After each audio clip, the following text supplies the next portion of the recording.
ఆత్యాంతం అరుపులే, greater meet లో గొడవలే. GHMC council సమావేశం హాట్ గా సాగింది. మొత్తం 45 అంశాలపై కౌన్సిల్లో చర్చించారు. సభ ప్రారంభంలో మొదలైన గొడవ సభ ముగిసే వరకు కొనసాగింది. బీఆర్ఎస్, బీజేపీ, ఎంఐఎం సభ్యుల ఆందోళనతో సభ 2 సార్లు వాయిదా పడింది. మరోవైపు కౌన్సిల్ మీట్ ప్రారంభానికి ముందే ప్లకార్డులు, సంకెళ్లతో బీఆర్ఎస్, బీజేపీ కార్పొరేటర్లు నిరసన తెలిపారు.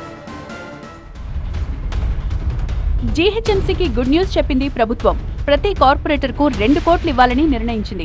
₹1 కోటి కార్పొరేటర్ ద్వారా మరో ₹1 కోటి జిల్లా ఇన్ఛార్జి మంత్రుల పర్యవేక్షణలో ఖర్చు చేయాలని ఆదేశించింది. దీంతో ఆయా డివిజన్లలో సమస్యలు పరిష్కారమవుతాయని భావిస్తోంది. All the honorable board members that with a view to develop civic infrastructure in all 150 wards, it is proposed to allocate ₹2 crore budget to each corporator division in GHMC.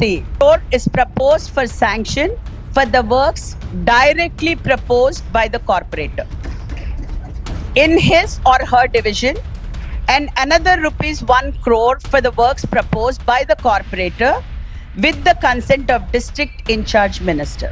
GHMC council సమావేశం వాడి వేడిగా జరిగింది. సమావేశం ప్రారంభం నుంచి lunch break వరకు గందరగోళం నెలకొంది. కౌన్సిల్ ప్రారంభం కాగానే ఇటీవల చనిపోయిన వారికి సంతాపం తెలిపే ముందే ప్రతిపక్ష కార్పొరేటర్లు ఆందోళన వ్యక్తం చేశారు.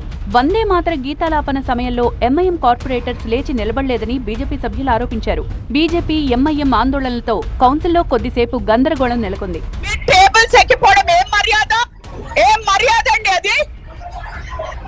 BJP members will take their seats, MIM will take their seats.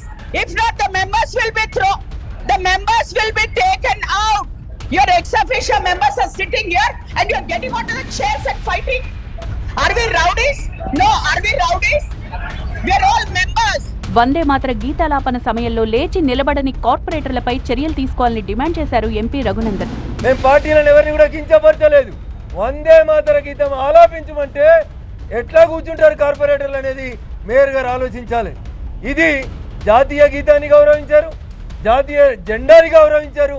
ఇట్లాంటి వాళ్ళ మీద తగు చర్య తీసుకోవాలని మేమందరం కూడా భారతీయ జనతా పార్టీ పక్షాన డిమాండ్ చేస్తూ ఆ తర్వాత కాంగ్రెస్, బీఆర్ఎస్ సభ్యుల మధ్య కాసేపు గొడవ జరిగింది. హైదరాబాద్ ఇండస్ట్రియల్ ల్యాండ్ ట్రాన్స్ఫర్మేషన్ పాలసీతో అన్యాయం జరుగుతుందని తలసాని మాట్లాడుతుండగా కాంగ్రెస్ సభ్యులు అడ్డుకున్నారు.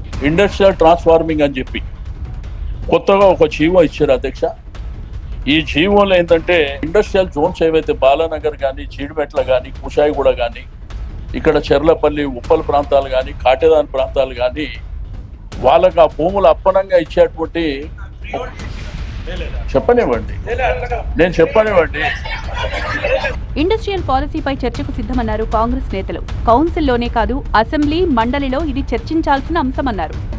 ఎమ్మెల్యే గారు తలసాని గారు ఏదైతే చర్చకు అంశం తెచ్చిండో అది ఇన్విటబులే, అది చర్చించాల్సిందే. మీరు సమయం ఉందంటే ఇప్పుడు, లేదంటే మళ్ళీ వచ్చే సమావేశాల్లో దాన్ని ఒక ఎజెండాగా పెడతారంటే అప్పుడు. రెండవది చట్టసభల్లో కూడా డిస్కసివ్ ఇష్యూ, శాసన మండలిలో, శాసనసభలో కూడా చర్చించాల్సిన అంశం కాబట్టి మొత్తం దాని మీద డీటెయిల్ డిస్కషన్ రేపు చేసే ప్రయత్నం మీరు అవకాశం ఇస్తే దానికి దేనికైనా సిద్ధమని చెప్పి మేము అద్దంకి మాట్లాడుతుండగా బీఆర్ఎస్ కార్పొరేటర్లు ఆందోళనకు దిగారు. బీఆర్ఎస్ కార్పొరేటర్ కవిత తనకు వేలు చూపించడంపై మేయర్ ఆగ్రహం వ్యక్తం చేశారు.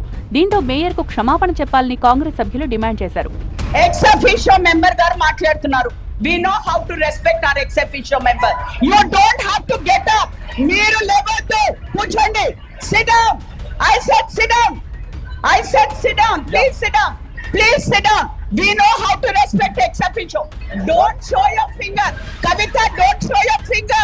కార్పొరేటర్ కవిత రెడ్డి గారు క్షమాపణ చెప్పాలి. బీసీ మేయర్ ను, బీసీ మహిళా మేయర్ ను అగౌరవం వచ్చిందో క్షమాపణ చెప్పాలి. You don't even know the subject. Just because I told you to shout in the council that మీకు చాలా బాగా క్లాసెస్ ఇచ్చారు. Sit down. Sit down. Council సమావేశం ప్రారంభానికి ముందు బీజేపీ, బీఆర్ఎస్ నేతలు జీహెచ్ఎంసీ ప్రధాన కార్యాలయం ముందు ఆందోళనకు దిగారు. పారిశ్రామిక వాడల్లోని భూములపై ప్రభుత్వం తెచ్చిన జీవోపై బీఆర్ఎస్ నిరసన తెలిపింది.